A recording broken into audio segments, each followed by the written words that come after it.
Hello everybody, it's Connie Stewart with SimplySimpleStamping.com. I am so excited to share with you a brand new flashcard 2.0. I love sharing flashcards with you, and today's was a lot of fun. I got a little creative with how I did my cutting. We're going to be using some Stampin' Blends on those flowers and a little bling as well. I'm excited to share with you today's card, so let's get started. I thought today's flashcard 2.0 just turned out beautiful, and I'm very excited to share it with you. So we're going to go over the cardstock you need to create the card. So I'm going to start with a piece of soft seafoam cardstock. That's for my card base. It is cut 4 1/4 by 11 inches, scored at 5 1/2 inches. My flashcard 2.0 pieces are in Whisper White and Seaside Spray. My Whisper White is cut 2 inches by 5 3/8 inch. The Seaside Spray is 2 1/8 inch by 5 1/2 inches. We are going to bring in some of this gorgeous scalloped linen ribbon, and that is also in the Seaside Spray, so it's going to match the card very nicely. I've got 16 inches of the ribbon. The star of the show today is going to be the Bloom and Grow bundle. Guys, I love this one. We have a lot of floral images here, but look at those sentiments and the fabulous fonts. I love this one. Now, it is available as a bundle, and you can also get the dies that go with that one. And there's 10 dies in the Budding Blooms die set. You can see the bundle on page 131 of the 2019-2020 annual catalog.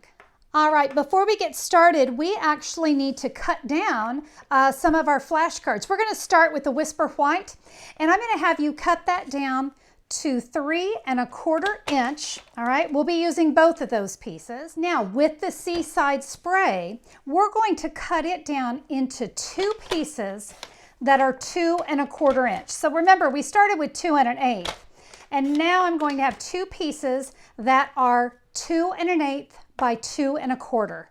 I'm going to go ahead and do my stamping. I'm going to start with a crumb cake ink pad.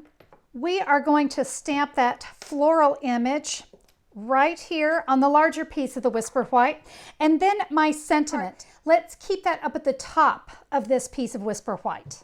All right, I'm going to set my sentiment off to the side because I'm going to come in with my Stampin' Blends, and we're going to do some coloring here on these images. I'm going to actually start, I'm going to start with the dark mint macaron. You can use the light also, it doesn't matter which one. And we're going to color in our leaves. This is a very simple thing to do. So I'll color in all the leaves, and then I'm going to go ahead and get these little, I don't know what they are. I don't know much about flowers. These little dotty little things. Somebody's going to tell me what they're called. But we'll color in all of our leaves. Now we're going to come in with our dark Seaside Spray.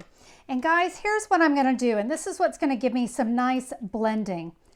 I'm just going to trace over all the lines. And let me tell you, I don't have to be super neat about it. So, you know, if you missed a line, you can tell I'm actually going pretty fast. I'm just not very concerned about things being perfect because we're going to blend all this here in just 1 second. So let me go and trace around all these lines. Like I said, not neat at all, and it's okay.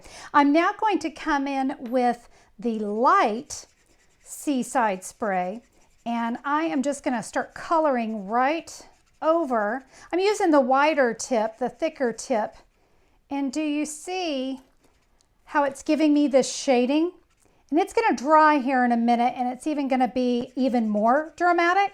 So yeah, I'm just going to color in all of these flowers. In fact, this larger one really lets you see what that shading does. Yeah, just traced over the lines and then blended it with the light. I gotta tell you, that's what I love about the blends. They are that easy. By the way, I did want you to notice I did have my grid paper underneath me because blends do bleed through the paper. Now we're gonna come in with the matching die. Whoops, let me throw it across the room. And that's called, Connie's had too much coffee today.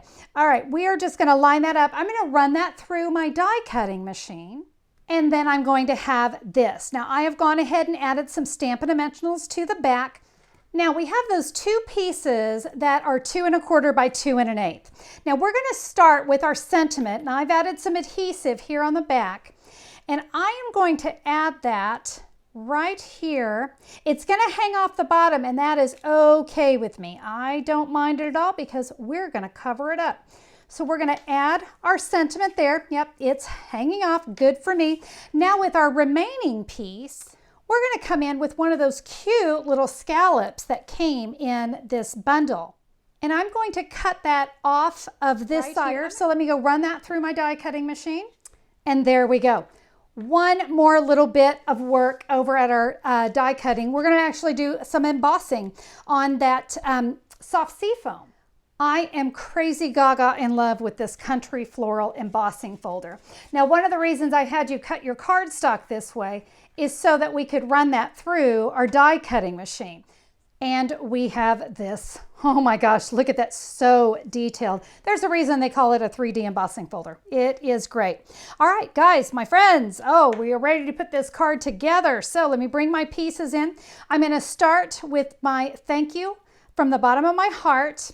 And because we have so much texture going on here, you are going to want to be a little aggressive with your adhesive, all right? Whenever we have all those little lumpies and bumpies going on, it does make it harder. There's less of a space for you to really grip onto the paper because there's, again, all those lumpies and bumpies. All right, we are going to now take that remaining piece, the one with the scallop, and we're just going to add that on top. Now to add this, I want to leave a little space. So I'm going to come down just a little bit, and I say I'm leaving a space because I need my floral to go right there. So kind of give yourself an eyeball on that. Let me give all of that a really good back rub. Make sure everything is pressed down. And I hope you guys are enjoying the flashcard series. I sure have fun creating them. So much fun. All right, that is adhered. Now we simply are going to add our ribbon. And guys, this ribbon is going to go from the inside to the outside, and we're just going to tie it in a square knot. Now, I like it like that. I do tend to want to adhere down bows like that. So my little trick, and this is optional, but I do like it. I'm going to take a mini glue dot and put that there on the edge of my Take Your Pick tool, and I'm just going to tuck it underneath and secure that ribbon down. Now I don't have to worry about it sliding. It's not going to move. It's on there really well. Now, if you want to take it up a notch, let me bring in my original, and you see I added some of our adhesive back rhinestones. I thought that just added a really nice look to the card, so feel free to bring in some bling. We always love a little bit of bling. But guys, a very, very simple and pretty card. I want you to notice where that piece attaches is really just kind of up to you because it might come out longer, as it did on my second version, but it's all just about the creativity. So have some fun with this wonderful Flashcard 2.0. There you go, everybody. I hope that you enjoyed that one. Hey, if you liked today's card, give me a thumbs up on YouTube. I always appreciate that.